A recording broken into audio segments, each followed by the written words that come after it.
안녕하세요. 월인 청강 신사주학 강사입니다. 이번 강의는 사주에 없는 오행의 해석에 대하여 알아보겠습니다.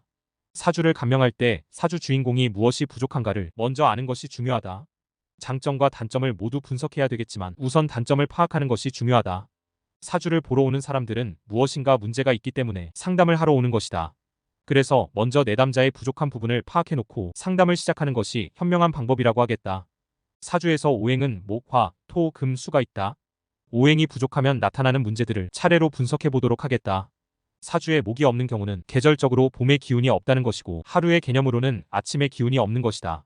새롭게 시작하는 기운이나 솟아오르는 운동이 없는 것이라고 할 수 있다.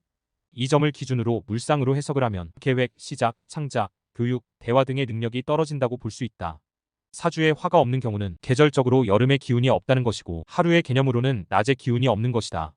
발산하고 활동적인 기운이나 확장하는 운동이 없는 것이다. 이 점을 기준으로 물상으로 해석을 하면 활동성, 적극성, 홍보 등의 능력이 떨어진다고 볼 수 있다. 사주에 토가 없는 경우는 계절적으로 양과 음을 연결시켜주는 기운이 없는 것으로 확장하는 기운을 억제하고 결실을 유도하는 중개작용을 하는 기운이 없다는 뜻이다. 이 점을 기준으로 물상으로 해석을 하면 매매, 중개, 알선 등의 능력이 떨어진다고 볼 수 있다. 사주에 금이 없는 경우는 계절적으로 가을의 기운이 없다는 것이고 하루의 개념으로는 저녁의 기운이 없는 것이다. 결실을 맺거나 떨어뜨리는 기운이 없는 것이라고 할 수 있다. 이 점을 기준으로 물상으로 해석을 하면 결실, 정리, 마무리 등의 능력이 떨어진다고 볼 수 있다. 사주에 수가 없는 경우는 계절적으로 겨울의 기운이 없다는 것이고 하루의 개념으로는 밤의 기운이 없는 것이다. 저장하고 수렴하는 기운이 없는 것이라고 할 수 있다. 이 점을 기준으로 물상으로 해석을 하면 지혜, 휴식, 융통성 등의 능력이 떨어진다고 볼 수 있다.